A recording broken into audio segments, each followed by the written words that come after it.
Hey now, my name is Nick, this is Board Game Brawl, and it is time for another exciting episode of Q&A. You ask me questions, I give you answers, I try my absolute best not to offend you, but I make no promises whatsoever, and we all try to leave with our dignity and clothes intact. Thank you so much for watching, and thank you for all of your questions. Please keep them coming. You can write them down in the comment section of any social media platform of your choice where you see this video. I read every single one of them. I don't get to them right away, as will be evidenced by the questions I'm going to be answering today, which are from like a month or two ago, but I will get to them eventually, and I try my best to read them and get to them in a timely fashion, so please keep them coming.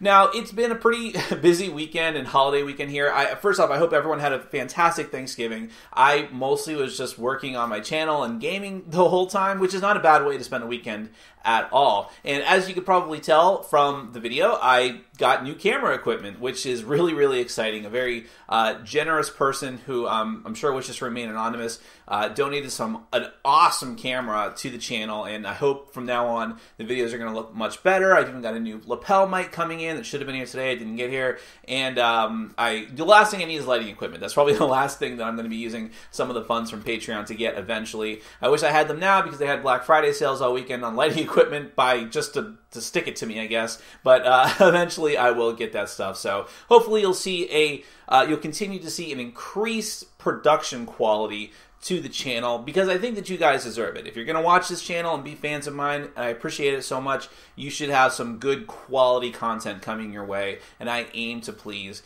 in that regard. So thank you very much. Now, first, I actually am writing index cards now, not just for the questions, but for just what I want to talk about, because these videos are going too long. So we're going to rapid fire all this stuff today.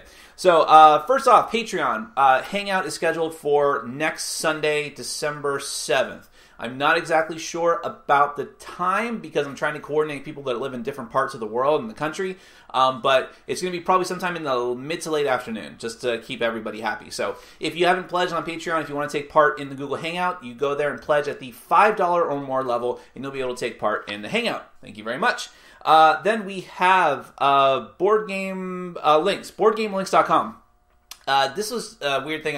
There's a site called BoardGameLinks.com, which I hadn't actually been on before, but all it is just you upvoting channels and websites and podcasts and blogs to get them to the top of this list, to put them all on a list so that other people who are looking for this kind of content can find it easily.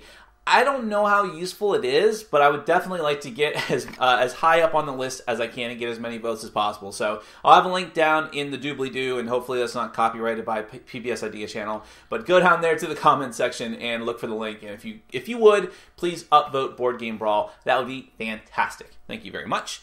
Okay. Oh, well, over the weekend, I guess I should mention we had one of the reasons my weekend was so busy is that at my local Cool Stuff in Hollywood, Florida, there was a huge, what they were calling a Black Saturday board game meetup. It was only board gamers allowed for a small fee. They provided lunch and dinner. There was a flea market in the beginning of the day, and then for like 14 hours, people were allowed to just game. And it was awesome. It was really, really cool. It was Tom Vassell and his crew were teamed up with Cool Stuff Inc. staff to throw the big party, and it was great. It was really fun. Lots and lots of people. I think there was like 60, 70 people, something like that. There was a ton of people. I got a lot of gaming in, some better than others. I'm probably never going to review it. Maybe I will, but I'm going to say I'm not a fan of Kanban Automotive Revolution. I know that's one of the new hot games right now. Not my kind of game, but I'd like to try it again and find out for sure. But still, we had a fantastic time, it was just a great weekend, and hopefully we'll be able to do it again soon, because I got like a whole stack of games from the flea market dirt cheap, so you'll be seeing some really cool reviews on some games I hadn't really been willing to pull the trigger on, but now I've got them, and so we'll check them out. And then I also got these two Seasons playmats, which I'll just flash a picture of now, that are like, I guess they're like exclusive promos. You can't buy them anywhere, but I won one of them in a raffle, and I traded for the other one. So that's really, really cool. I'm so happy that I got those. I'll probably, even though they're not that practical, I'll probably play them all the time every time that I play Seasons. So there you go. And before we get to the questions, contest. We have a new contest. This isn't quite as grand a scale as the last one, so I apologize for that. People who didn't win that one and were hoping to win another contest, but it's still for a game that's actually really hard to get. This is for In Love in War. This is a very cute Taiwanese card game that is basically like advanced rummy, but it's got a cute theme. You're trying to get your marriage proposal to your lover, and you're doing it by trying to make sets of cards that have really, really super cute artwork. And there's this cool mechanic of, like, once you win a hand, you have to actually try to get your proposal through. So you have to try to randomly draw a card from this deck of cards, and people can kind of sabotage you. It's a neat game. It's not perfect, but I like it a lot. You can check out my review for it. And like I said, I don't know that this will ever be printed in English ever, so it's going to be pretty hard to get. So here's your opportunity. Very quickly, let's see. I'm just making this up on the spot. Go ahead and send me an email. Write "In Love and War Contest" in the subject line. And just do that. I don't know. I don't want to go up with anything crazy for you to do. It was enough. Last week it was really interesting with the superhero thing. So that's cool for now. Just go ahead and send me that, and I'll put you in the contest. And boom, that's it. Easily said and done. And then we'll get to the questions. That's what you came here for, right? So I'm going to get through a bunch of questions that have been sitting on the proverbial or metaphorical shelf for a while now, but deserve to be answered because they're good questions. And actually, one of these, the first one I'm going to talk about, just came up in a thread that I posted on Board Game Geek, so it was good timing that I went back and found this. Grunhertz wants to know if I've ever sold or traded a game and then regretted it, and whether or not I've actually gone back and bought that game in order to get it back or trade it for it again. And I actually posted this thread on Board Game Geek because I was thinking that day about Mage Knight, the board game. That was a game that, not the miniatures game, the board game from Vlada Chvátil. Now, I got that game right at the beginning of me getting hardcore into board gaming because it was on Amazon. It was very popular. It was actually a sale on Amazon. And I told my cousin about it, and I kind of it was sort of a backdoor way to get her to get it for me for Christmas.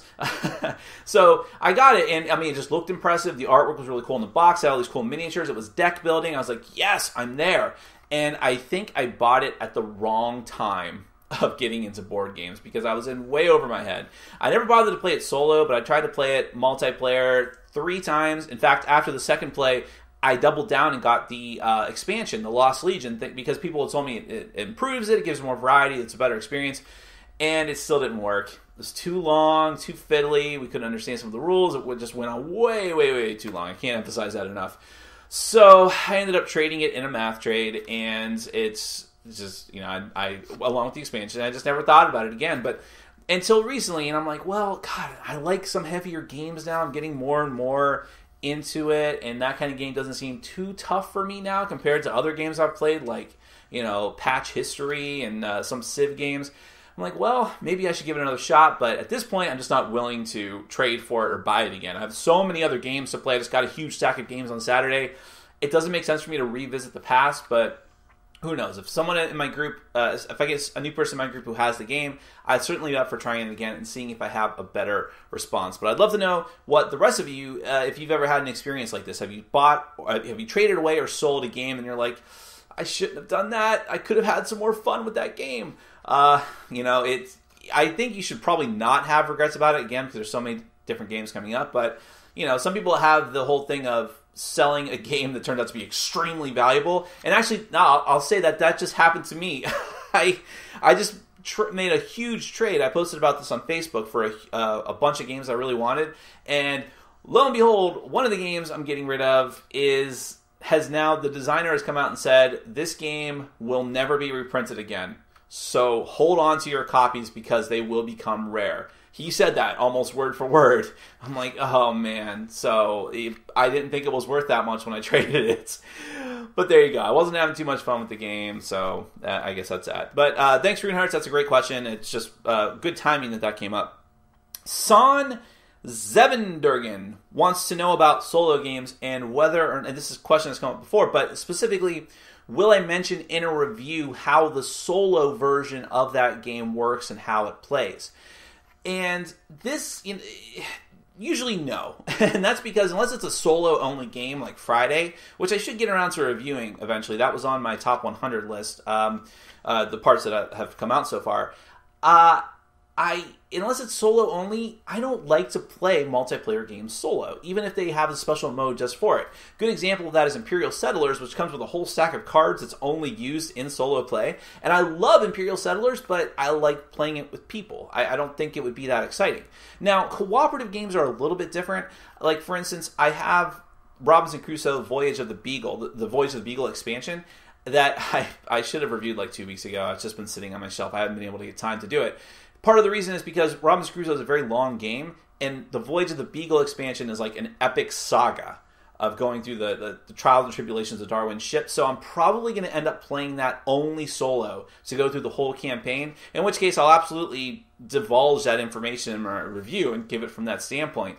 But for most games, I just don't bother to play them solo. I reviewed Pathfinder Adventure card game after I played it a few games with multiple people, and then from then on, I've only played that game solo, but that was after my review. So, but if that ever happens, if I ever by chance play a game solo, I'll absolutely talk about that, because I think a lot of people love solo games. People always comment on that, even like on anyone's videos. Hey, when are you gonna do a solo list? All that stuff.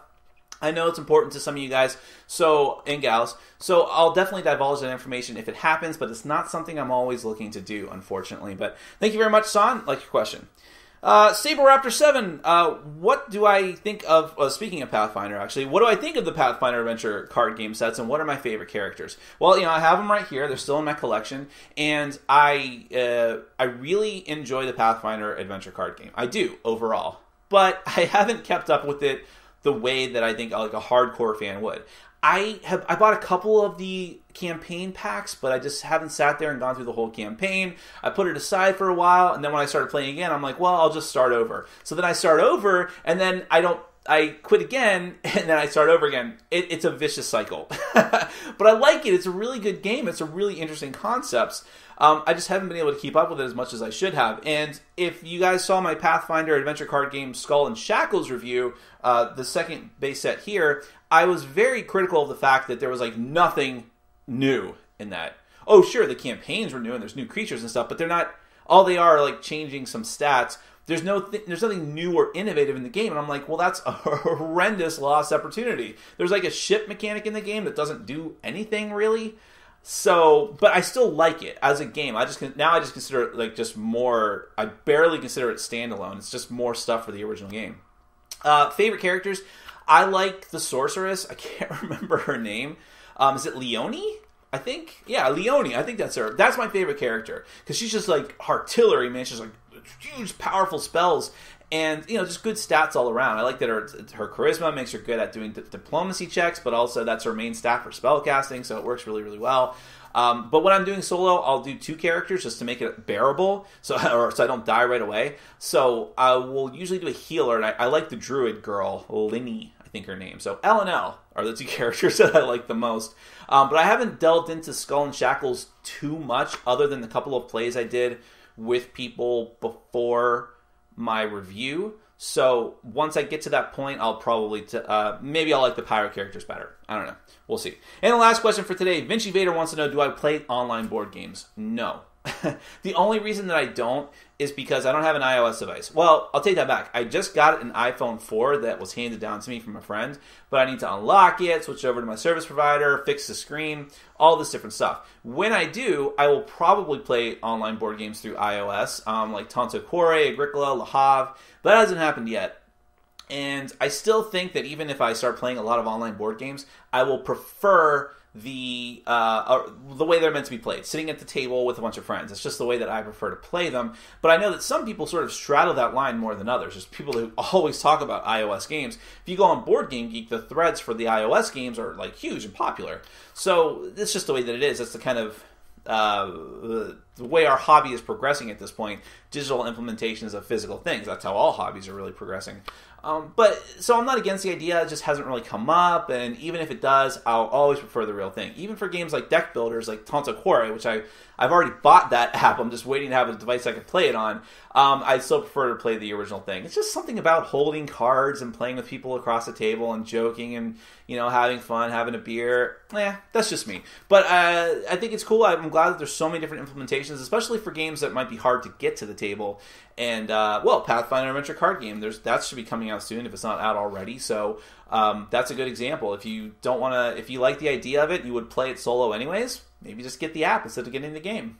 I don't know, but I like them a lot, and I'm glad that more and more games are coming. And I would love to see ones for like really long games like Twilight Imperium. Then I might actually be able to play it. So great question, Vinci. And that is it for today. I hope that was faster than last time.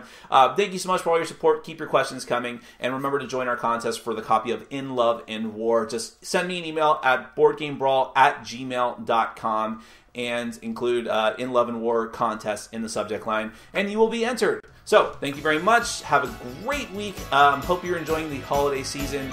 Get out there and game every day and every way. Take care.